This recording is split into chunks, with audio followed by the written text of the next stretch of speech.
السلام عليكم ورحمة الله وبركاته. الحمد لله والصلاة والسلام على نبينا Muhammad sallallahu alayhi wa sallam. Nous allons poursuivre par la grâce d'Allah subhanahu wa ta'ala avec les derniers chapitres du livre Kitab ou Tawhid, ce qui est le droit d'Allah subhanahu wa ta'ala sur ses serviteurs. Non.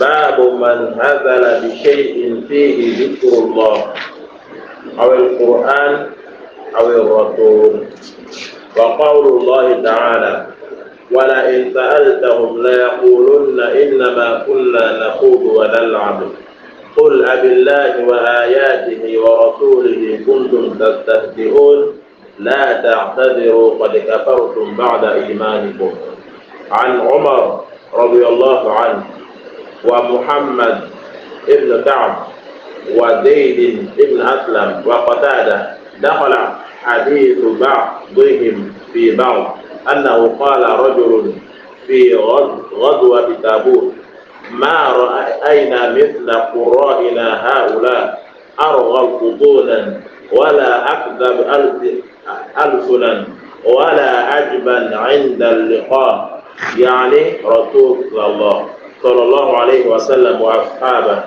القراء فقال له عوف بن مالك كذبت لكنك منافق لأخبرن رسول الله صلى الله عليه وسلم فذهب عوف إلى رسول الله صلى الله عليه وسلم ليخبره فوجد القرآن قد سبقه فجاء ذلك الرجل إلى رسول الله صلى الله عليه وسلم وقد ارتحل وركب ناقته فقال يا رسول الله إنما كنا نخوض ونلعب ونتحدث حديث الركب نقطع به عنا الطريق قال ابن عمر كأني أنظر إليه متعلقا بنسعة ناقة رسول الله صلى الله عليه وسلم وإن الحجارة تنكب رجليه وهو يقول إنما كنا نخوض ونلعب فيقول له رسول الله أبالله وآياته ورسوله كنتم تستهزئون ما يلتفت إليه وما يزيده عليه.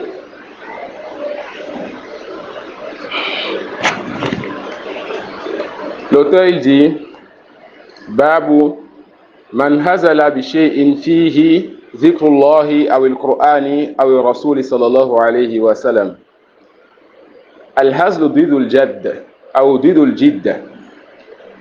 Al-hazl ضد الجد, c'est-à-dire le contraire du sérieux, le fait de se moquer.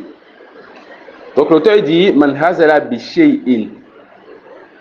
Les savants disent soit ce qui est voulu, celui qui se moque de quelque chose dans lequel il y a le rappel d'Allah, il y a le Coran, ou bien il y a, n'est-ce pas, le rappel du prophète sallallahu alayhi wa sallam. Et d'autres ont dit non. Ce qui est voulu, celui qui se moque d'Allah, celui qui se moque du Coran ou du prophète sallallahu alayhi wa sallam. Et Cheikh Salih al-Sheikh, hafizahullah ta'ala, il dit que ce deuxième sens est plus proche de ce que l'auteur a voulu dans son livre. C'est-à-dire celui qui se moque d'Allah, ou celui qui se moque du prophète sallallahu alayhi wa sallam, ou celui qui se moque du Coran. Quel est donc le jugement de cela? Celui qui se moque d'Allah, du prophète ou du Coran, cette personne a mécru de la grande mécréance. Celui qui se moque al-istihza'u billahi wa bil Qur'ani ou asma'ihi wa sifatihi ou bi rasulillahi sallallahu alayhi wa sallam kufrun mukhrij min al-millah.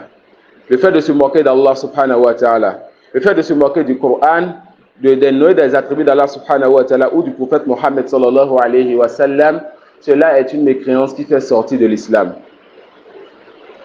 Alors les savants disent quand on se moque d'autre que ces trois choses-là, alors il y a un détail dans le sujet. Mais quand on se moque de ces trois choses-là, c'est de la grande mécréance. Celui qui se moque directement d'Allah, du Coran, de nos attributs d'Allah, ou du prophète Mohammed sallallahu alayhi wa sallam a mécru de la grande mécréance. Mais quand on se moque d'autre que ces trois choses, on dit il y a un détail. Le détail veut dire, si on se moque, par exemple, d'un serviteur d'Allah qui s'attache à la religion d'Allah et on se moque de lui en fonction de son attachement à la religion, on dit on ne rend pas directement mécréant celui qui s'est moqué de lui. Car yufarraqu bayna al-istihza'u bid-dini wa al-istihza'u bid-dini fulan. On fait la différence entre le fait de se moquer de la religion et le fait de se moquer de l'attachement à la religion de quelqu'un. Yani tadayyunuhu. Je vois quelqu'un qui porte, on voit quelqu'un peut-être qui porte la barbe, qui porte la sunna en coupant son pantalon, ou bien une femme en niqab. Et des gens se moquent donc de cette femme parce qu'elle porte le djilbab et le niqab, et de ce monsieur parce qu'il délaisse sa barbe et qu'il coupe le pantalon. On dit, on ne rend pas encore mécréants ceux qui se sont moqués de ces gens-là, car ils ne se sont pas moqués directement de la religion, c'est-à-dire d'Allah, de son Coran, de ses attributs du prophète sallallahu alayhi wa sallam. Mais ils se sont moqués de quelque chose qui est une shubha. Ils se sont moqués de l'attachement à la religion des gens.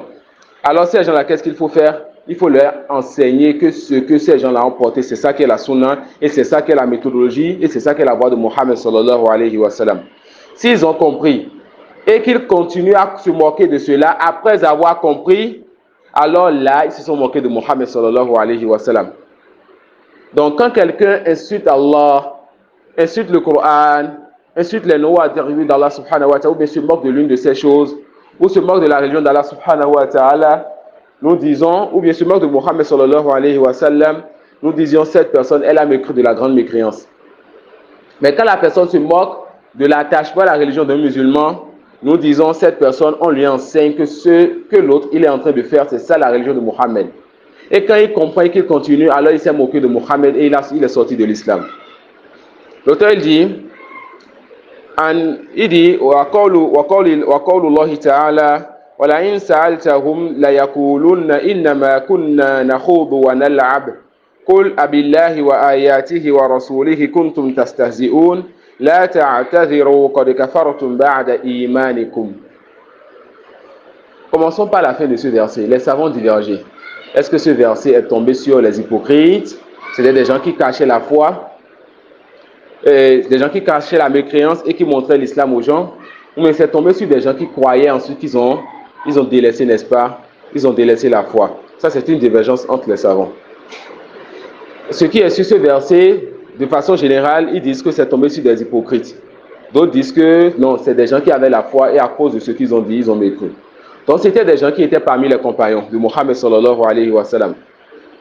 Et lorsqu'ils étaient sortis lors d'une guerre, si je ne m'abuse, Tabouk, ils étaient entre eux en train de parler et ils ont dit, on n'a pas vu quelqu'un qui a plus grand ventre et qui est plus peureux et qui recule lorsqu'il est devant l'ennemi dans la guerre que ces lecteurs-là, ces compagnons de Mohammed sallallahu alayhi wa sallam. Et en parlant de ces lecteurs, ces compagnons de Mohammed, ils veulent le prophète Mohammed sallallahu alayhi wa sallam et ses compagnons. Ici, les savants disent qu'ils ne sont pas adressés directement aux gens, mais ils se sont adressés à une caractéristique sur ces gens-là, ces lecteurs-là. On n'a pas vu quelqu'un ayant un gros ventre. Quelqu'un qui, lorsqu'il voit l'ennemi, il recule autant que ces lecteurs-là, ces compagnons de Mohammed sallallahu alayhi wa sallam. Donc, ce n'est pas des gens qui se sont attaqués à l'attachement à la religion de quelqu'un, mais ils se sont attaqués directement à la religion car ils ont touché des traits qui sont le fait que les gens récitent la parole d'Allah. Ils ont touché des traits qui sont que les gens, soit les compagnons de Mohammed sallallahu alayhi wa sallam. Et c'est venu dans le hadith, il dit, An ibn Umar, radiyallahu anhuma wa Muhammad ibn Ka'ab, wa Zayd ibn Aslam, wa Qatada tadakhala hadith ba'dihim fi ba'd. قال أنه قال رجل في غزوة تبوك ما رأينا مثل قرائنا هؤلاء أرغب بطونا ولا أكذب ألسنا ولا أجبن عند اللقاء يعني رسول الله وأصحابه القراء. Lors de la bataille de Tabouk, il y a donc ces gens-là qui ont dit, on n'a pas vu, n'est-ce pas, des gens qui ont plus de ventre, des gens qui soient comme ces lecteurs-là, en parlant des compagnons du prophète sallallahu alayhi wa sallam ainsi que de ses compagnons, ayant de gros ventres, et étant des gens qui mentent beaucoup, des gens dont leur langue ne dit pas la vérité, des gens qui ont peur et qui reculent lorsqu'ils sont devant l'ennemi, Ils se sont attaqués à qui? Au prophète sallallahu alayhi wa sallam ainsi qu'à ses compagnons. Alors, Auf ibn Malik, qui était dans cette assise, et voilà le comportement du croyant quand il est quelque part où on fait arrive à la médisance, ou bien quand on passe sur la religion d'Allah. Les savants disent détester le mal est de plusieurs types. Détester avec la main, et ça c'est pour celui qui a la capacité de prendre sa main pour enlever le mal là. Et ça c'est pas pour tout le monde, c'est pour le dirigeant, le chef du travail, le patron, c'est pour les parents à la maison avec leurs enfants. Celui qui a le droit de toucher, celui qui est sous sa charge, on dit oui, toi tu peux corriger ce mal en le tapant ou autre. Ou corriger le mal avec la main, ça aussi, licencier la personne ou autre. Et celui qui ne peut pas corriger comme ça, cette personne corrige avec sa langue. Donc celui-là qui peut juste parler ou dire, toi arrête, tu vois les enfants de quelqu'un à la mosquée qui a porté un talisman, un tiloir. Et toi, tu arraches cela, tu vas créer un grand mal. On ne te demande pas de faire ça. Mais tu essaies d'approcher ses parents, tu parles avec ses parents. Avec ta langue, tu peux corriger ce mal. Mais avec ta main, tu ne peux pas arracher ça. Ça suit. Et celui qui ne peut ni arracher, ni parler, et rentre dans le fait de ne pas pouvoir parler, corriger le mal, certaines personnes ils savent que leur comportement et leur dureté, c'est quelque chose de naturel chez eux. Et quand ils veulent donner le conseil à quelqu'un, parfois ils se mettent en colère, mais ils disent des thèmes qu'il ne faut pas. Quand tu te connais comme ça, tu vas voir une autre personne qui va donner le conseil. Mais la moindre des choses que tu dois faire, c'est détester ce mal. Et les savants disent que détester le mal, ça doit forcément t'amener à quitter cet endroit. Tu ne peux pas dire, moi, je déteste la musique et c'est toi qui t'assois, n'est-ce pas, dans les bars. Tu ne peux pas dire, moi, je déteste, n'est-ce pas, l'alcool, je déteste la cigarette et la chicha. Ensuite, c'est toi qui vas aller faire la dawa dans les bars, dans les boîtes de nuit, dans les buvettes. Comme on le voit chez certains tabliques et certains ikhwan. Quand on déteste un mal, alors la moindre des choses, c'est que tu ne restes pas à cet endroit-là. La moindre des choses, c'est quoi? Que tu ne restes pas là où le mal est en train de tomber, là où la malédiction d'Allah subhanahu wa ta'ala est en train de tomber sur ceux qui sont en train de faire ce mal-là. Alors, ce compagnon était là, ils étaient en train de parler, ils ont dit des paroles aussi graves. Le compagnon, il dit qu'adapte. Il a dit donc à cet hypocrite ou bien à cette personne qui a dit cette parole grave, tu as menti. Walakinnaka munafiq. Et tu es un hypocrite. Vous voyez comment il a détesté le mal. Son cœur n'a pas supporté ce qu'il a entendu. Et avec sa langue, il a répondu en même temps à la personne, tu as menti. Et cette parole ne peut venir que d'un hypocrite. Un croyant ne peut pas dire de telles paroles sur le prophète Mohammed sallallahu alayhi wa sallam ainsi que ses compagnons. La ukhbiranna, le lam et le nun ou tawkid pour dire que je le ferai et je le ferai. La ukhbiranna Rasulallah sallallahu alayhi wa sallam. فذهب عوف إلى رسول الله صلى الله عليه وسلم ليخبره فوجد القرآن قد سبقه. الله أكبر. Aouf, ce compagnon, ayant entendu cette parole, il a détesté avec son cœur et avec sa langue. Il a fait ce qu'il pouvait. Alors il a dit, je vais informer le prophète Mohammed sallallahu alayhi wa sallam. Il va voir le prophète sallallahu alayhi wa sallam et Allah qui sait tout. Allah qui sait tout a déjà révélé à Mohammed ce qui s'est passé avant que le compagnon ne vienne. Allah a déjà révélé au prophète sallallahu alayhi wa sallam l'événement avant même que Aouf ne vienne pour signaler ça à son bien-aimé sallallahu alayhi wa sallam. فجاء ذلك الرجل إلى رسول الله صلى الله عليه وسلم وقد ارتحل وركب ناقته. Alors cette personne qui a dit une telle parole est venue vers le prophète sallallahu alayhi wa sallam pensant, n'est-ce pas, qu'il va avancer une excuse. Et sachez qu'Allah vous fasse miséricorde, qu'avancer les excuses, c'est la méthodologie des hypocrites. Prenons garde aux croyants à chercher à donner des excuses quand on voit qu'on n'a pas le mérite de donner des excuses sur une situation. Les hypocrites sortent avec le prophète Mohammed sallallahu alayhi wa sallam pour aller faire une guerre au cours de laquelle vous pouvez mourir. Eux, ils sont sur le chemin, ils vont dire au prophète, ah subhanallah, on a oublié la porte de notre maison ouverte. Il faut qu'on se retourne pour aller fermer la maison. Mais il se peut que lors de cette guerre, tu ne reviennes même pas pour cette maison. Mais ils ont fait quoi? Donner une excuse qui n'était même pas valable. Le prophète sallallahu alayhi wa sallam a fait une guerre avec ses compagnons et 3 compagnons qui avaient la foi dans le cœur sont restés à Makkah et à Madina. Et beaucoup d'hypocrites étaient restés aussi à Madina sans raison valable, ni les hypocrites ni les croyants qui étaient restés. Lorsque le prophète sallallahu alayhi wa sallam est revenu, Il a demandé alors qu'est-ce qui s'est passé. Les 3 compagnons qui avaient la foi dans le cœur ne se sont pas précipités pour aller. Mais les hypocrites, très vite, ils ont déjà pris le train pour vite aller vers le prophète sallallahu alayhi wa sallam afin d'avancer de fausses excuses. Le prophète sallallahu alayhi wa sallam juge les gens avec ce qui est apparent. Il a accepté leurs excuses. Mais les compagnons sont venus, les vrais croyants sont venus, ils ont dit on n'avait pas d'excuses. Quand tu n'as pas d'excuses, ya Abdallah, ne cherche pas à avancer des excuses. Ne cherche pas à former des excuses. Dis je suis désolé, c'est de ma faute, je ne savais pas. Mais à donner des excuses quand il n'y a pas d'excuses, ça c'est la méthodologie des hypocrites. Qu'est-ce qu'il a voulu faire ici? Il a vite voulu venir vers le prophète sallallahu alayhi wa sallam. Peut-être qu'il va alors dire quelque chose. Alors le prophète était déjà monté sur sa monture pour prendre la route. Et Omar radiyallahu anhu dit dans l'histoire qu'il voyait cette personne-là s'accrocher, vous voyez le fil qu'on prend pour pouvoir tenir le cheval ou l'âne ou le chameau. Il prenait cela, il attrapait ce corde, ce fil-là de la monture du prophète sallallahu alayhi wa sallam pour demander des excuses au prophète. Le prophète avance, le prophète ne le regarde même pas.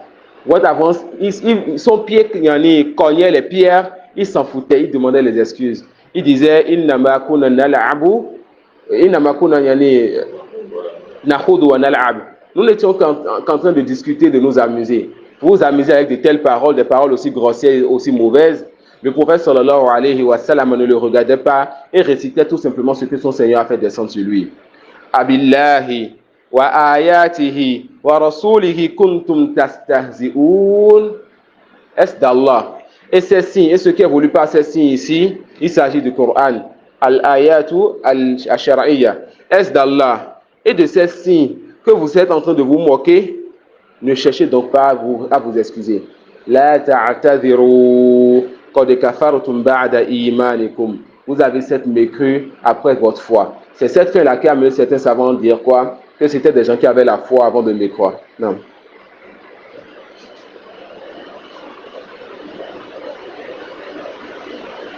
باب ما جاء في قول الله تعالى ولئن أذقناه رحمة منا من بعد ضراء مسته ليقولن هذا لي الآية. قال مجاهد هذا بعملي وأنا محقوق به. فقال ابن عباس يريد من عندي.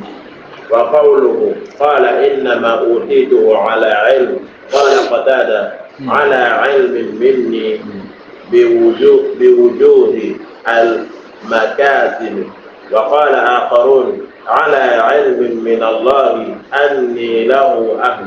وهذا معنى قول مجاهد أوتيته على شرف.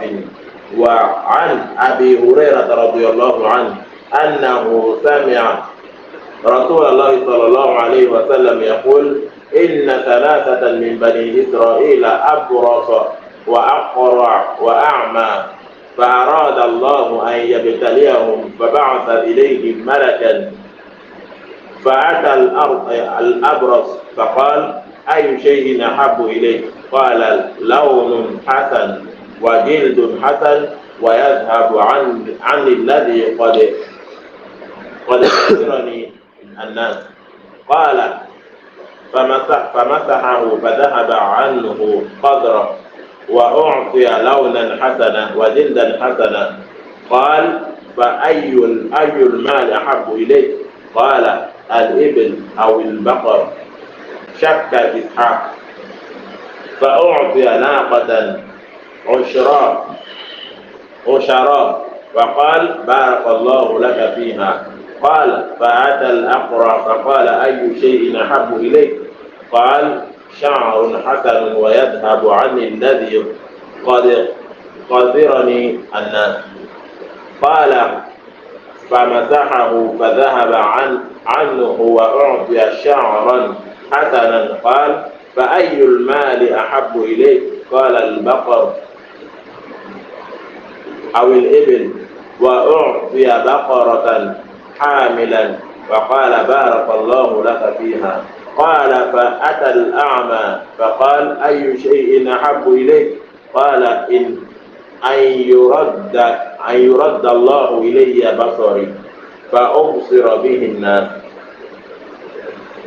قال فمسحه فرد الله إليه بصره. قال فأي المال أحب إليه؟ قال الغنم. فأعطي شأتا والدا فأنتج هذان وولد هذا، فكان لهذا واد من الإبل ولهذا واد من البقر ولهذا واد من الغنم. قال ثم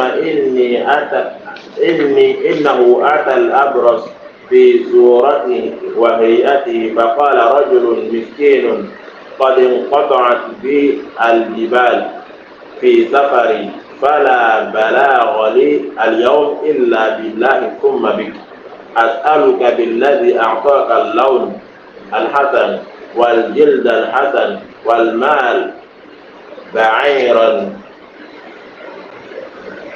أتبلغ به في سفري. فقال الحقوق كثيرة. فقال له كأني أعرفك، ألم تكن أبرص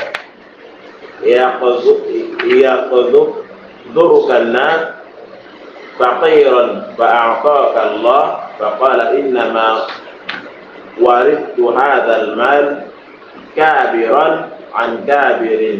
فقال إن كنت كاذبا فصيرك الله إلى ما كنت. قال وإني لأقرأ في صورته وهيئته. فقال له مثل ما قال لهذا ورد عليه مثل ما رد عليه هذا. فقال إن كنت كاذبا فطيرك الله إلى ما كنت. قال وأتى الأعمى في صورته وهيئته. فقال رجل مسكين وابن السبيل انقطعت بي الجبال في سفري فلا بلاغ لي اليوم إلا بالله ثم بك، أسألك بالذي رد عليك بصرك شأتا أتبلغ بها في سفري. فقال قد كنت أعمى فرد الله إلي بصري، فخذ ما شئت ودع ما شئت، فوالله لا أجهدك اليوم بشيء أخذته بالله. فقال أمسك مالك فإنما ابتليت فقد رضي عنك وسخط على صاحبك. أخرجه. Non. Ce chapitre aussi rentre, n'est-ce pas, dans ce qui a déjà précédé, l'obligation que nous avons de reconnaître les bienfaits d'Allah subhanahu wa ta'ala sur nous et d'attribuer ces bienfaits-là à celui qui nous a accordé ces bienfaits, c'est-à-dire Allah subhanahu wa ta'ala. L'auteur dit Babun wala in azaqnahu rahmatan minna min ba'di dharra'a massathu la yaqulanna hadha li wa ma adhunnu as-sa'ata qa'imatan wa in ruji'tu ila rabbi inna li indahu lahul husna falanunabbi'anna alladhina kafaru bima 'amilu wa lanudhiqannahum min 'adhabin ghalidh. L'auteur dit chapitre et rapporte la parole d'Allah subhanahu wa ta'ala qui parle de Qarun, qui était, n'est-ce pas, à l'époque de Moussa, à qui Allah subhanahu wa ta'ala a accordé plein de bienfaits. Plein de bienfaits. Et ceci fait partie souvent des caractéristiques, n'est-ce pas, de celui à qui Allah a accordé de sa grâce. Des riches, illa man rahima rabbi, sauf à celui à qui Allah a fait miséricorde. Et celui qui a vu qu'Allah lui a accordé des bienfaits qui ne se trouvent pas dans ses caractéristiques, que cette personne loue dans son Seigneur, car Allah lui a voulu une grande grâce. Allah lui a accordé de ses bienfaits. Et quand Allah l'éprouve parfois et que l'épreuve lui est élevée, et qu'Allah lui accorde de ses bienfaits après les épreuves, il dit que ceci, c'est dû, n'est-ce pas, à mes efforts. Ceci, c'est dû à une science que j'ai obtenue, je le mérite en quelque sorte. Chaque fois, au lieu de reconnaître que c'est Allah qui lui a accordé ses bienfaits, il dit c'est mes efforts. C'est l'héritage de mes parents. Je mérite ce qu'on m'a attribué. Les savants disent que rentre dans ce chapitre-là. Toute personne qui lit, lorsqu'Allah lui accorde des bienfaits, dit que ça, c'est par mes efforts à moi. C'est moi-même, j'ai eu à faire des efforts pour pouvoir obtenir ceci, ce travail, pour que ce produit réussisse. Ou bien, que cette personne attribue cela à Allah, mais pense qu'il mérite cela. Et cette personne dit, c'est Allah qui m'a accordé ceci.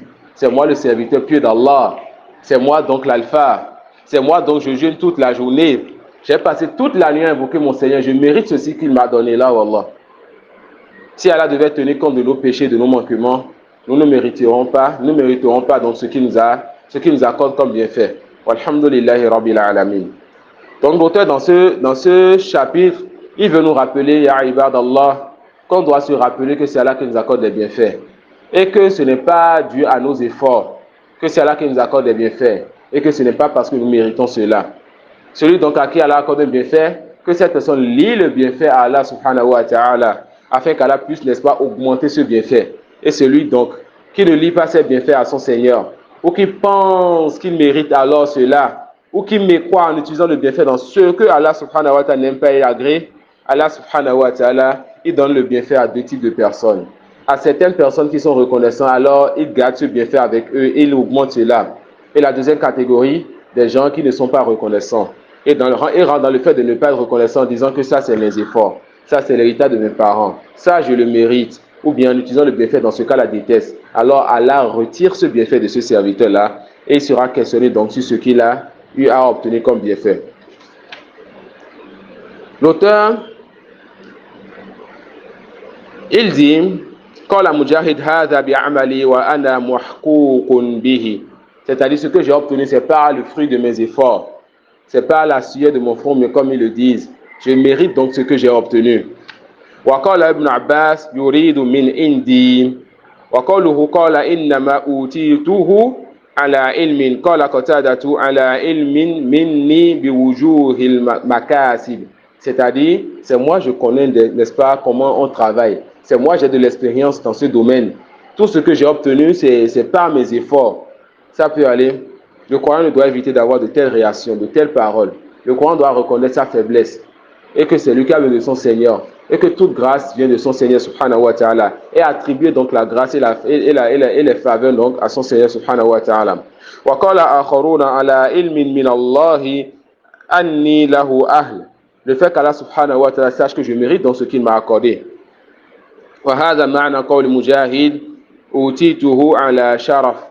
Ensuite, il a rapporté le hadith de Abu Hurairah radiyallahu anhu qui a entendu le prophète sallallahu alayhi wa sallam raconter l'histoire de trois personnes. Al-Abras, c'est celui-là qui ne voit pas, le lépreux. Al-Akra, c'est le chauve, celui-là qui, n'est-ce pas, a une chevelure qui ne lui plaît pas. Et, non?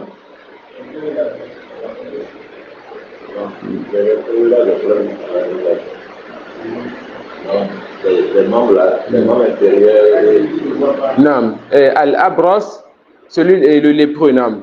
Al-Akra, celui-là qui a des cheveux, il a des problèmes avec sa chevelure et avec son aspect. Et Wal-A'ma, non, celui-là qui ne voit pas, l'aveugle. Alors, les trois là, ils ont été éprouvés dans ce long hadith là. Où Allah subhanahu wa ta'ala, il a envoyé un ange. Et on l'a déjà vu. Les anges, si on n'a pas vu ça dans cette mosquée, les anges, on peut les voir, mais sous l'aspect des hommes. Jibril est venu voir le prophète sallallahu alayhi wa sallam en présence des compagnons de Mohammed. Et plusieurs fois, Jibril est venu voir le prophète et les compagnons l'ont vu, mais sous l'aspect, sous la forme d'un homme, pas sous sa forme réelle. Aucun compagnon n'a vu Jibril sous sa forme réelle.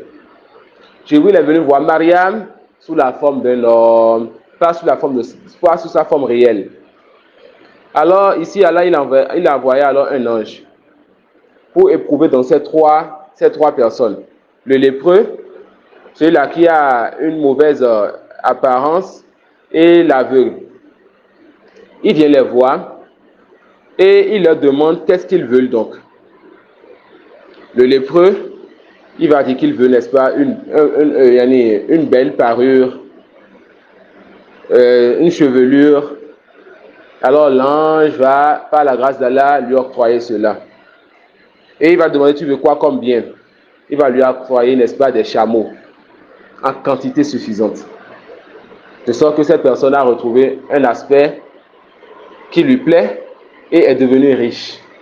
Il va aller voir ensuite qu'on appelle le chauve.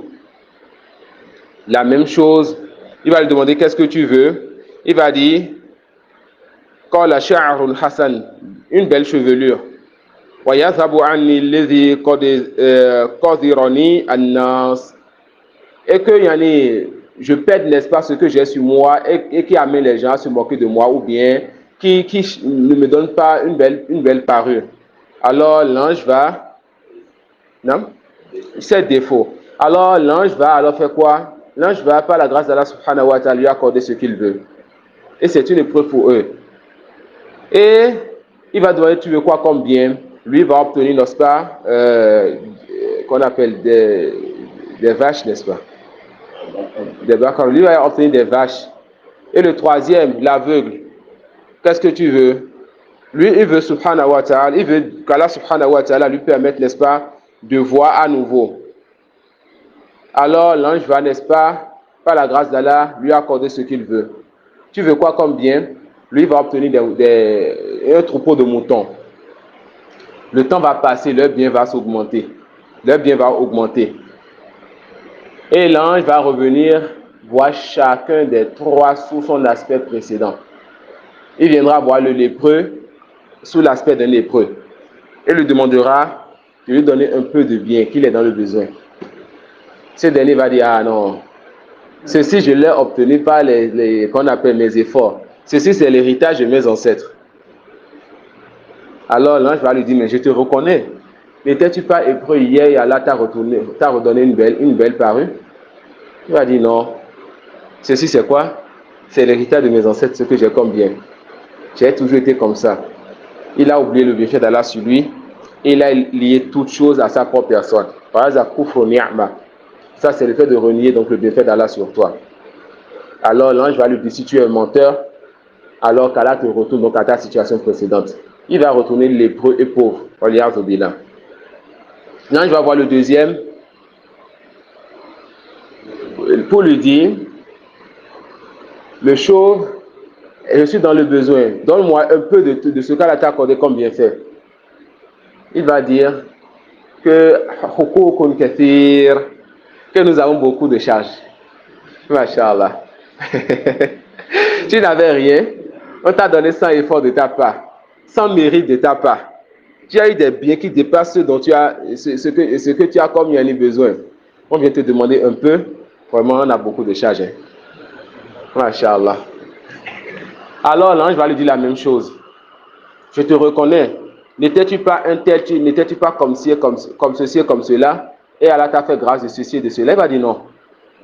Ceci c'est mes efforts, ceci c'est l'héritage de mes parents, je l'ai mérité, des paroles qui ne doivent pas sortir de la bouche du croyant. Alors l'ange va dire, si tu es menteur, qu'Allah te retourne comme tu étais.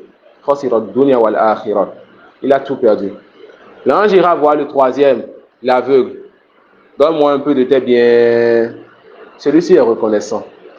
Il va dire, j'étais aveugle, mon Seigneur m'a attribué la vue. Je n'avais rien, mon Seigneur m'a donné ce que tu vois devant toi comme bien. Prends de mes biens ce que tu veux, je ne te demanderai donc pas de compte. Subhanallah. L'ange lui dira alors que c'était une épreuve pour toi ainsi que tes deux compagnons. Les autres ont échoué à l'épreuve, mais toi, tu as réussi. Alors ces biens seront bénis et ne lui seront pas retirés. Et le fait d'avoir été reconnaissant, il ne sera donc pas questionné en mal sur ces biens-là. Sachez qu'Allah vous fasse miséricorde, que la pauvreté est une épreuve. De la même façon que la richesse et l'abondance et l'aisance est une épreuve. Celui qui est pauvre, que cette personne garde son épreuve et qui ne cherche pas à tricher sur l'épreuve du riche, vous n'avez pas la même épreuve. Patiente donc dans ta situation. C'est ton épreuve qu'on pose. Celui à qui elle a accordé de sa grâce et de ses bienfaits, qui ne cherche pas à regarder l'épreuve du riche, vous n'avez pas la même épreuve. Toi, ton épreuve, c'est d'être reconnaissant, en disant c'est Allah qui m'a accordé ceci, en utilisant le bien dans ce que Allah il aime et en ne désobéissant pas. Et Wallah, les deux épreuves sont des épreuves terribles. Les savants ont de grands débats, lequel des deux, le riche et le pauvre, lequel des deux est plus éprouvé, ou bien lequel des deux est meilleur s'il arrive à réussir à son épreuve. C'est un grand débat entre les savants là-bas. D'accord? Donc, on retient de ce chapitre le fait on a l'obligation d'attribuer le bienfait à celui qui nous accorde donc ces bienfaits, Allah subhanahu wa ta'ala. باب قول الله تعالى فلما آتاهما صالحا جعل له شركاء فيما آتاهما الآية. قال ابن حزم اتفقوا على تحريم كل اسم معبد لغير الله كعبد عمرو وعبد الكعبة وما أشبه ذلك حاشا عبد المطلب. وعن ابن عباس رضي الله عنه في الآية قال لما تغشاها آدم حملت فأتاهما إبليس فقال إني صاحبكما الذي أخرجتكما من الجنة لتعطيني أو لأجعلهن له قرن لا تطيعني أو لأجعلن له قرني أيل فيخرج من بطنك فيشقه ولأفعلن يخوفهما. سمياه عبد الحارث فأبين أن يعطياه فخرج ميتا ثم حملت فأتاهما فقال مثل قوله فأبيا أن يعطياه فخرج ميتا ثم حملت فأتاهما فذكر لهما فأدركهما حب الولد فسمياه عبد الحارث فذلك قوله جعل له شركاء فيما آتاهما. رواه ابن أبي حاتم وله بسند صحيح عن قتادة قال شركاء في طاعته ولم يكن في عبادته. وله بسند صحيح عن مجاهد في قول الله تعالى لئن آتانا صالحا قال أشفق ألا يكون إنسانا. وذكر معناه عن الحسن وسعيد وغيرهما. Dans ce chapitre, l'auteur continue toujours par nous donner l'éducation. Oh, vous qui avez compris Kitab ou Tawhid. Oh, vous qui avez su qu'il faut adorer Allah seul. Oh, vous qui avez su qu'il ne faut pas adorer autre qu'Allah. Vous devez être aussi bien éduqués dans ce que vous dites et dans ce que vous pensez. Et rentre donc dans l'éducation du muwahhid, du monothéiste, du croyant, du musulman. Rentre dans son éducation le fait, n'est-ce pas, d'attribuer les bienfaits à Allah subhanahu wa ta'ala. Et rentre dans le fait d'attribuer les bienfaits à Allah subhanahu wa ta'ala, que quand Allah t'accorde un enfant, tu lis l'enfant, n'est-ce pas, ou bien tu fasses ce qu'on appelle le ta'bid, Abdou Fulan, yani tu dises Abdullahi, Abdurrahman, Abdulaziz, etc. C'est-à-dire le serviteur d'Allah, le serviteur de Ar-Rahman, le serviteur de Al-Aziz, c'est-à-dire Allah subhanahu wa ta'ala. Et que tu prennes garde à donner comme nom à ton enfant le serviteur d'Allah, comme en disant Abdou Sayyidina Muhammad, Abdou Muhammad, comme on le voit chez certains soufis qui ont commencé par faire cela. Ou bien à dire Abdou Manaf et autre que cela. D'accord? Ça, c'est un comportement qui ne sert pas donc aux croyants et qui fait partie des caractéristiques des gens avant l'islam. Alors, il a rapporté l'auteur la parole d'Allah falamma atahuma saliha ja'ala lahu shuraka'a fima atahuma fata'ala Allahu amma yushrikun. Lorsque Allah donna à deux personnes, et ici c'est qui ces deux personnes? Ce qu'on voit dans le tafsir des anciens, des salafs, c'est qu'il s'agit de Adam et de Hawa, sa femme. Lorsque Allah leur donna d'enfants, ils ont donc désobéi à leur Seigneur en attribuant à leur Seigneur un associé dans le fait qu'il leur a donné d'enfants. Alors ce verset a posé problème à beaucoup de savants, surtout contemporains, qui ont voulu montrer que ce n'est pas Adam et Hawa.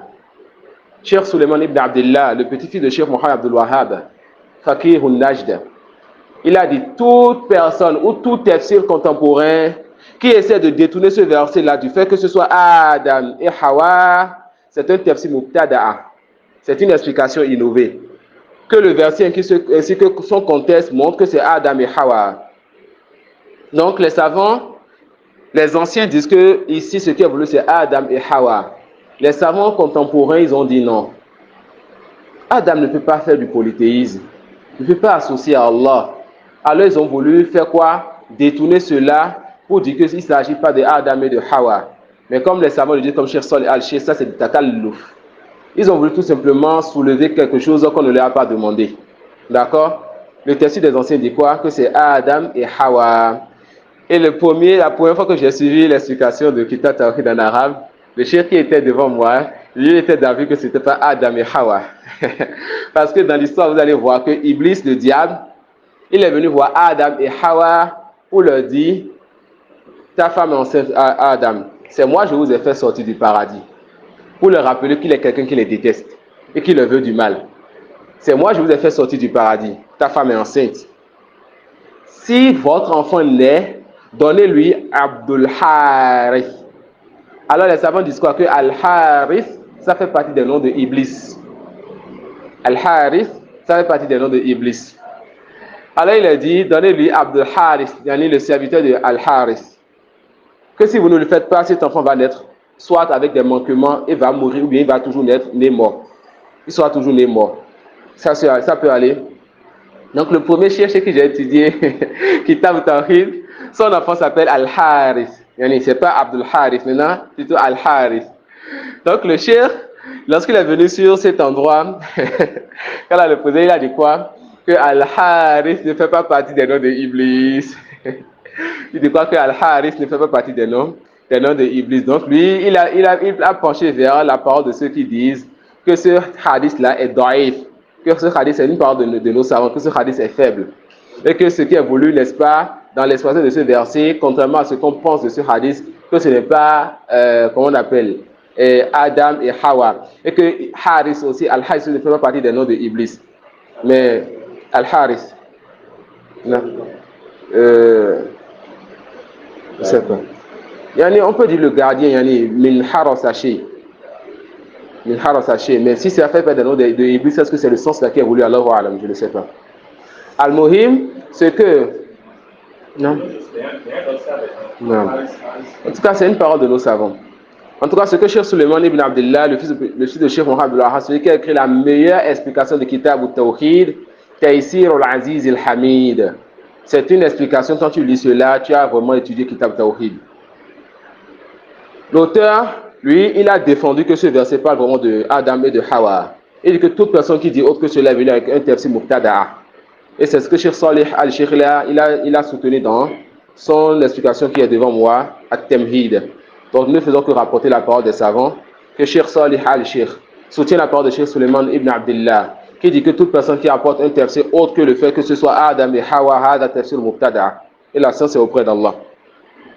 Alors continuons donc avec cette explication que Cheikh Salih et Cheikh Suleiman ils ont soutenu et ils ont attribué cela étant alors la position des salafs, la position des anciens, la position des pieux prédécesseurs. Ceci serait alors Adam qui soit venu voir et Iblis qui soit venu voir Adam et sa femme pour leur dire, votre enfant, si vous ne lui donnez pas Abdul Harith, cet enfant va mourir. L'enfant est né, ils ont donné autre que ce nom, l'enfant est mort. Elle tombe encore enceinte, il vient leur dire encore, si vous ne lui donnez pas Abdul Harith, votre enfant va mourir. L'enfant naît encore, il donne autre nom, l'enfant meurt. Et quand ils viennent une troisième fois, ils ont commencé par avoir cet amour d'avoir un enfant. Adam est un homme, sa femme est une femme. C'est des créatures. Ils ont commencé par sentir cet amour d'avoir un enfant, cette envie de pouvoir tenir un enfant dans les mains, entendre le bruit et entendre le bruit de les cris d'un enfant. Alors, ils ont obéi alors au diable dans cela en donnant Abdul Harith à cet enfant. Et Allah subhanahu wa ta'ala révéla فَلَمَّا آتَاهُمَا الصَّالِحَ جَعَلَ لَهُ شُرَكَاءَ فِيمَا آتَاهُمَا. Lorsque Allah leur donna alors un enfant bien portant, ils ont donné un associé à Allah subhanahu wa ta'ala dans ce qu'il leur a donné comme bienfait. Et c'est le mot shuraka et la fin du verset فَتَعَالَ اللَّهُ عَمَّا يُشْرِكُونَ qui a amené certains savants et les contemporains à dire qu'il ne s'agit pas de Adam et de Hawa, parce que les prophètes sont préservés de quoi? Du polythéisme. Mais Cheikh Salih al-Sheikh dit non, que le polythéisme ici n'est pas ashirku fil ibada. Ils n'ont pas adoré Iblis, c'est pas dans l'adoration, mais c'est shirku fil ta'a. C'est l'association dans l'obéissance. On a vu précédemment que à ta'a, ça peut rentrer dans l'adoration. Mais sachez qu'Allah vous fasse miséricorde, que ashirku fil ta'a anwa darajat, que l'association dans l'obéissance est de plusieurs niveaux. Il y a ce qui est tout simplement un péché, il y a ce qui est une mécréance qui peut faire sortir de l'islam, comme ce qui est une mécréance qui ne va pas faire sortir de l'islam. Et en disant qu'ici, il s'agit de Adam et de Hawa, alors le shirk, le polythéisme qui a voulu ici, c'est le fait qu'ils ont tout simplement obéi au diable. Comme Allah le dit, ceux-là qui prennent leur passion comme divinité en dehors d'Allah. Ils ont adoré leur passion, non. La passion dit, je veux faire ce péché, tu le laisses et tu lui obéis. Ça, c'est ça le fait de l'adorer. D'accord?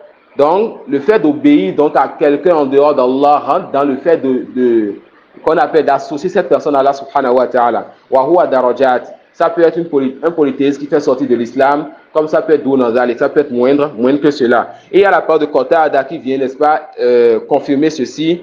Quand Qatada dit, rahimahullah, shuraka fi ta'atihi wa lam yakun fi ibadatihi. Ça, c'est la parole d'un salaf. Que c'est-à-dire, c'est l'association dans l'obéissance, pas dans l'adoration. D'accord? C'est l'association dans l'obéissance, pas dans l'adoration. Namah. باب قول الله تعالى ولله الأسماء الحسنى فادعوه بها وذروا الذين يلحدون في أسمائه الآية. ذكر ابن أبي حاتم عن ابن عباس رضي الله عنه يلحدون في أسمائه يشركون وعنه سموا اللات من الإله والعزى من العزيز. وعن الأعمش يدخلون فيها ما ليس منها. L'auteur, il continue toujours par nous enseigner le bon comportement quand on a accepté le tawhid et on a détesté le polythéisme. Vous allez voir que soit il nous parle, n'est-ce pas, des actions dans la rububiyya, de ne pas, n'est-ce pas, obéir à quelqu'un en dehors d'Allah. Il nous parle des noms d'Allah subhanahu wa ta'ala, de délaisser un nom qui renferme quelque chose qui est propre à Allah subhanahu wa ta'ala. Ici, il va encore dire quelque chose qu'on a déjà vu de façon résumée précédemment. Il dit Babu qawlillahi ta'ala walillahi al-asma'ul husna fad'uuhu biha wa dharu alladhina yulhiduna fi asma'ihi. Allah appartient, n'est-ce pas, les meilleurs noms. Invoquez-le donc par ces noms et délaissez ceux qui profanent les noms d'Allah subhanahu wa ta'ala. Et le fait que les noms d'Allah soient les meilleurs des noms, cela parce que ces noms indiquent l'essence et l'être d'Allah subhanahu wa ta'ala. Les noms d'Allah indiquent l'essence et l'être d'Allah subhanahu wa ta'ala. Alors il convient que les noms d'Allah soient les meilleurs des noms. Et comme ces noms indiquent son être et son essence, il n'est pas permis à quelqu'un de parler et de donner un nom à Allah jusqu'à ce que la personne ait une preuve d'Allah ou de son messager. Car personne n'a vu Allah. Personne ne connaît Allah si ce n'est avec ce qu'il nous a révélé.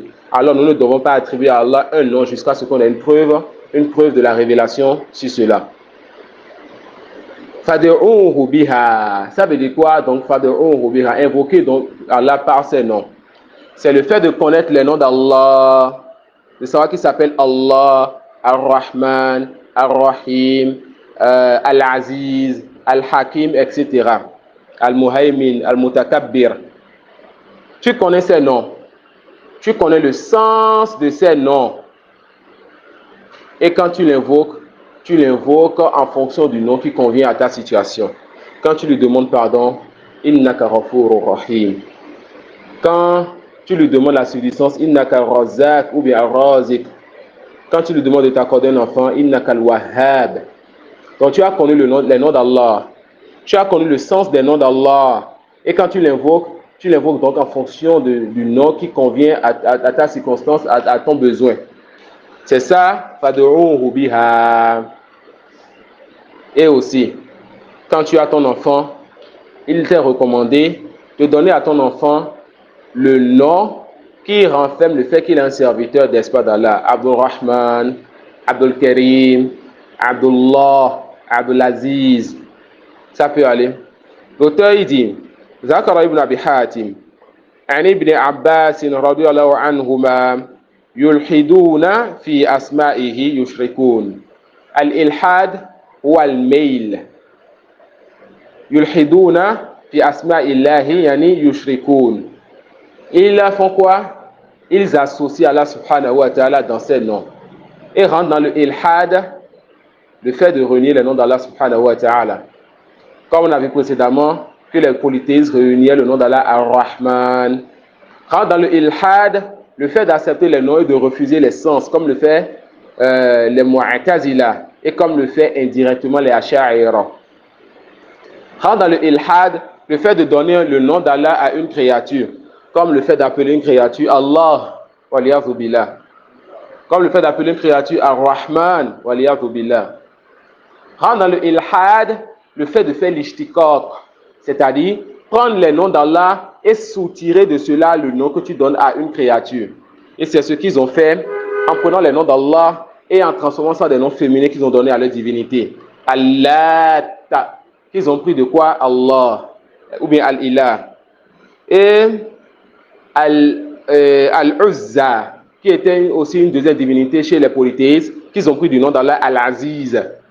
Et j'ai appris qu'il y a des alphas aussi qui ont des chapelets et ils vont prendre des noms d'Allah, changer ces noms-là pour pouvoir donner le nom à chacun de leurs chapelets.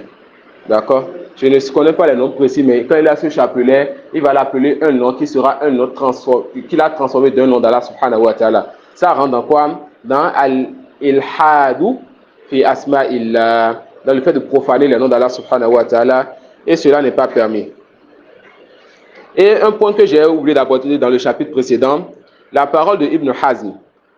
Ittafaqu ala tahrimi kulli ismin mu'abbadin li ghayri Allah ka'amdi amrin wa amdil ka'bati wa ma ashbaha dhalik. Yani ittafaqu ajma'u ala hasba ilmihi. C'est-à-dire selon Ibn Hazm, de ce que lui il a eu comme science, c'est que les savants ils se sont mis d'accord qu'il est interdit de donner à quelqu'un le nom en disant que tu es le serviteur, c'est-à-dire tu es le abd de tel, d'un tel, qui est autre que le nom d'Allah. Sauf Abdul Muttalib. Alors ils ont divergé sur Abdul Muttalib. Parmi eux, ceux qui disent qu'il est interdit de donner Abdul Muttalib à quelqu'un. Et ça, c'est ça qui est vrai. Parmi eux, ceux qui disent non, que c'est juste détestable. Et ils se basent sur la parole d'Allah, la parole du prophète sallallahu alayhi wa sallam. Anna nabiyyu Anna ibn Abdul Muttalib. Le prophète sallallahu alayhi wa sallam, il a eu à dire cette parole là à Hunayn, lors de la bataille de Hunayn. Anna nabiyyu la kadhib, Anna ibn Abdul Muttalib. Je suis le messager, ceci n'est pas qu'on appelle un mensonge, et je suis Ibn Abdul Muttalib, je suis le fils de Abdul Muttalib. Les savants disent non, cela n'est pas une permission que le prophète sallallahu alayhi wa sallam donne pour dire qu'on peut se nommer Abdul Muttalib, mais ça, c'est une information qu'il donne. Encore, nous disons que Abdul Muttalib n'est pas dans le sens qu'ils ont mis cette personne comme le ta'bid qui est interdit chez nous ici. Ce n'est pas ça qui évolue là-bas. Car le nom Abdul Muttalib a, n'est-ce pas, son histoire. Abdul Muttalib, c'est le grand-père du prophète Mohammed sallallahu alayhi wa sallam. Il était au Sham quand, si je ne m'abuse, ses parents sont morts. Et il y a eu son oncle ou son grand-père qui allait le chercher. J'ai plus exactement l'histoire en tête. Son oncle ou son grand-père allait le chercher et ils ont beaucoup marché sous le soleil. Et en marchant, celui qui allait le chercher l'a mis sur sa tête. Donc lui, le soleil l'a beaucoup frappé. De sorte qu'il a bronzé et son teint a changé. Et quand son teint a changé, il est devenu un peu métissé, on peut le dire. Son teint a changé. Et quand ils sont venus à Makkah, les gens en voyant donc cet enfant sur la tête de son oncle, si c'est l'oncle qu'il a cherché, ils disaient « Hadha Abdul Muttalib ». Ça c'est quoi? L'esclave, c'est-à-dire le serviteur, parce que les Arabes, ils avaient des esclaves et des serviteurs qu'ils achetaient. Donc on a pensé que cette personne, Al-Muttalib, a acheté un nouvel esclave, alors que c'était seulement son neveu qu'il a mis sur la tête et qui a été touché par le soleil. Donc, les gens l'appelaient Abdul Muttalib, l'esclave de Al-Muttalib, pensant qu'il l'a acheté. Et ce sens-là est un sens qui est vrai et qui est accepté dans la langue, et un sens qui est accepté même dans notre religion. D'accord? Qui est accepté dans notre religion. Le sens, mais on verra dans le livre, Inch'Allah, que ça a été interdit de dire Hada Abdi, ceci est mon serviteur. D'accord? Donc, on dit encore que le Abdul Muttalib, avec son histoire, ça quitte, n'est-ce pas, l'interdiction qui est voulue pour le fait de dire Hada Abdul Muhammad, Hada Abdul Had. Non, ça, c'est pas permis. D'accord? Ça, c'est pas permis. Et comme le dit Cheikh Saleh Al-Sheikh, la recherche sur ce sujet-là, ça se voit dans Kutub Rijal, dans les livres de Jafar Ta'din et les livres de Rijal. Oui. Je pense qu'on ajoute un dernier chapitre, Inch'Allah. Pour compenser ce qu'on a laissé pendant le jour. Pour compenser ce qu'on a laissé pendant le jour, Inch'Allah. باب لا يقال السلام على الله السلام على الله طيب تفضل. في الصحيح عن ابن مسعود رضي الله عنه قال كنت إذا كنا مع النبي صلى الله عليه وسلم في الصلاة قلنا السلام على الله من عباده السلام على فلان فقال النبي لا تقولوا السلام على الله فإن الله هو السلام. نعم زيد. باب قول اللهم اغفر لي إن شئت. في الصحيح عن أبي هريرة رضي الله عنه أن رسول الله صلى الله عليه وسلم قال لا يقولن أحدكم اللهم اغفر لي إن شئت اللهم ارحمني إن شئت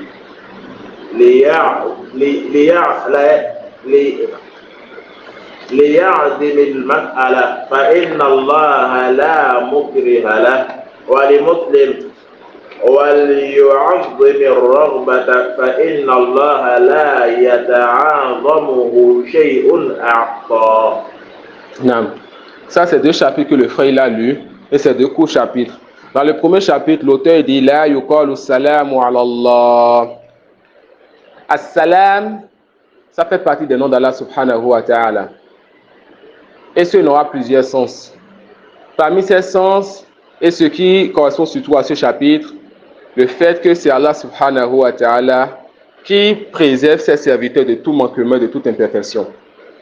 Ça peut aller. Donc, quand on dit Assalamu alayka, hada yatadammanu du'a. On demande donc à Allah subhanahu wa ta'ala, alayhi huwa salam, de préserver donc celui que je salue de tout manquement, de toute imperfection. D'accord? De tout manquement et de toute imperfection. Et parmi les sens du nom d'Allah, As-Salam, celui-là qui va passer le salam à ses serviteurs au paradis. D'accord? Celui-là qui va passer le salam à ses serviteurs au paradis. Et parmi les sens encore du nom d'Allah, As-Salam, celui-là dont les serviteurs ne seront pas atteints de son injustice. Mais c'est le premier sens qui nous intéresse le plus ici. Et les frères, je nous recommande beaucoup d'étudier les noms et attributs d'Allah subhanahu wa ta'ala, surtout les sens des noms d'Allah. Ça fait partie de ce qui nous permet de mieux connaître les circonstances d'un verset, de méditer sur ce verset. Et avec les noms qu'on a, la compréhension de ces noms, vous savez mieux ce qu'un auteur veut vous dire dans son livre. Donc on a vu trois sens ici. As-Salam, c'est celui-là qui préserve ses serviteurs de tout manquement, de toute imperfection. As-Salam, celui-là qui va saluer ses serviteurs au paradis. D'accord? As-Salam, celui-là dont les serviteurs seront préservés de son injustice. Mais quel sens nous intéresse le plus ici? Quel sens correspond à ce que l'auteur a voulu dire ici? Le premier sens. Et si ce n'est pas cette distinction, notre compréhension, mais l'explication qu'on allait donner de ceci allait être un peu avec manquement. Si vous savez donc que Allah subhanahu wa ta'ala, c'est lui As-Salam, bima'na alladhi yu'afi ibadahu min an-naqa'isi wal-'uyub, celui-là qui préserve ses serviteurs des manquements et de toute imperfection. Sachez donc qu'Allah est le parfait, Al-Kamil, Al-Ghani, celui qui se suffit à lui-même, As-Samad, celui dont tout le monde a besoin. Alors, on ne dit pas As-Salamu ala Allah, parce que Allah c'est lui As-Salam. Deux, parce que Allah il est déjà parfait, il a atteint la perfection absolue. On n'a plus donc à dire assalamu ala Allah. Cela ne fait pas partie des bons comportements avec notre Seigneur. C'est lui qui se suffit à lui-même. C'est nous qui avons besoin qu'on invoque donc Allah subhanahu wa ta'ala de nous préserver de manquements. Mais on n'a plus besoin de dire assalamu ala Allah. Et c'est venu dans le hadith de Khadija radiyallahu anha pour montrer la compréhension de cette dame-là. Radiyallahu anha. Lorsque le prophète Mohammed sallallahu alayhi wa sallam lui a dit que Jibril te salue et te transmet la salutation de ton Seigneur. Subhanallah, Jibril qui salue Khadija. Allah qui salue Khadija. Subhanallah. Alors, ce qui m'intéresse dans ce texte, qu'est-ce qu'elle va dire? Elle va dire Allahu huwa salam. Wa minhu salam. Ça peut aller. Allah, c'est lui as-salam. Et c'est de lui que vient as-salam. C'est quoi as-salam? N'est-ce pas? Le fait, n'est-ce pas, de préserver de tout manquement. Le fait d'avoir la perfection dans quelque chose. D'accord? Donc, Allahu huwa salam wa minhu salam. On ne dit pas assalamu ala Allah. Je ne suis pas là. Et le frère Saïd vient me dire qu'il y a Saïd Abou Ibrahim qui me passe le salam. D'accord? Il y a les savants qui ont quand même écrit des livres pour montrer comment répondre au salam. Donc, quand lui me dit que le frère Saïd Abou Ibrahim me passe le salam parce qu'il a vu, comment moi je lui réponds? Je dis wa alayka wa alayhi salam. Sur toi et sur lui as-salam. Mais là, Jibril vient dire au prophète de transmettre à Khadija qu'Allah lui passe le salam. Nous disons Allah passe le salam. Salamun qawlun min rabbi ghafur, n'est-ce pas? Min rabbi rahim. Ce verset, c'est un verset pour justifier qu'au paradis, Allah subhanahu wa ta'ala, il passera le salam à quoi? À qui? Aux gens du paradis. Donc là, Jibril vient et dit que Allah transmet le salam, Allah passe le salam, n'est-ce pas, à Khadija. Elle a la compréhension. Elle n'a pas dit wa alayka wa ala Allahi salam, non. Elle a dit quoi? Allahu huwa salam wa minhu salam. C'est Allah qui a salam et de lui vient as-salam. On ne dit pas wa ala Allahi salam. Donc ici, l'auteur a rapporté le texte des compagnons du prophète sallallahu alayhi wa sallam, qui lors de la prière, il disait Assalamu ala Allah min ibadihi. Assalam an Allah, que Assalam soit sur Allah de la part de ses serviteurs. Eux, ils n'ont pas encore la science de ce qu'ils vont faire. Ça peut aller. Ils ne savent pas ce qu'ils vont faire dans la prière. Assalamu ala fulanin, assalamu ala nabi. Donc quand ils finissaient la prière, eux, ils passaient le salam sur tout le monde, sur Allah, sur le prophète, sur tout le monde. Le prophète sallallahu alayhi wa sallam va leur dire alors, la taqulu salam, ne dites donc pas as-salam. Ne dites donc pas as-salamu ala Allah, fa inna Allah huwa as-salam. Ne dites donc pas as-salamu ala Allah, c'est Allah qui est as-salam. Et le dernier chapitre que le frère a lu, c'est sur ça qu'on va s'arrêter, Inch'Allah. C'est la parole de l'auteur. Qawli Allahumma ighfirli in shit. Le fait que tu dis, Seigneur, pardonne-moi si tu veux. Le croyant ne doit pas dire de telles paroles. Pourquoi donc? Parce que Allahu al-Ghani as-Samad wa nahnu al-fuqara'u ila Allah. Allah, c'est lui qui se suffit à lui-même. C'est de lui que tout le monde a besoin. Et c'est nous qui avons besoin d'Allah subhanahu wa ta'ala. C'est nous qui sommes pauvres et qui avons besoin de lui subhanahu wa ta'ala. Alors il faut que lorsque nous invoquons notre Seigneur et que nous lui demandions, il faut qu'on lui montre qu'on a vraiment besoin de lui. Que c'est la demande de quelqu'un qui est pauvre et que s'il le délaissait, il est foutu. Seigneur, nous avons besoin de ce que nous te demandons. Seigneur, ne nous délaisse pas à nous-mêmes, ne serait-ce que le temps d'un clin d'œil. Seigneur, si tu ne me donnes pas ceci, je suis foutu. Et toujours montrer notre pauvreté à Allah subhanahu wa ta'ala. Et les meilleures des invocations sont les invocations dans lesquelles le serviteur rappelle à son Seigneur qu'il est pauvre et qu'il a besoin de lui. Mais celui qui dit Seigneur, pardonne-moi si tu veux. Seigneur, fais-moi miséricorde si tu veux. Seigneur, donne-moi si tu veux. C'est comme s'il dit, si tu veux, donne-moi. Si tu veux, ne me donne pas. Allez, je n'ai pas si grand besoin de cela. Et il ne faut pas cela. Donc, rentre dans le bon comportement que le croyant, il ne dise pas de telles choses. Le prophète sallallahu alayhi wa sallam dit quoi? وَلْيُعَظِّمِ رَغْبَةً فَإِنَّ اللَّهَ لَا يَتَعَظَمُهُ شَيْءٌ أَعْطَاهُ. Le prophète sallallahu alayhi wa sallam dit quoi? Que la personne, elle, donne de l'importance à ce qu'il souhaite et rentre dans le fait de donner de l'importance à ce que tu souhaites, le fait de ne pas montrer à celui à qui tu demandes que toi tu n'as pas grand besoin de cette chose, car Allah subhanahu wa ta'ala, il n'y a pas quelque chose qu'on lui demande et qui le dépasse. Regardez ce qu'il dépense depuis qu'il a créé les cieux et la terre jusqu'à aujourd'hui. Ça n'a rien diminué, n'est-ce pas, de ces trésors. Walhamdulillah wa jazakumullahu khairan. Subhanaka Allahumma wa bihamdik ashhadu an la ilaha illa anta astaghfiruka wa atubu ilayk.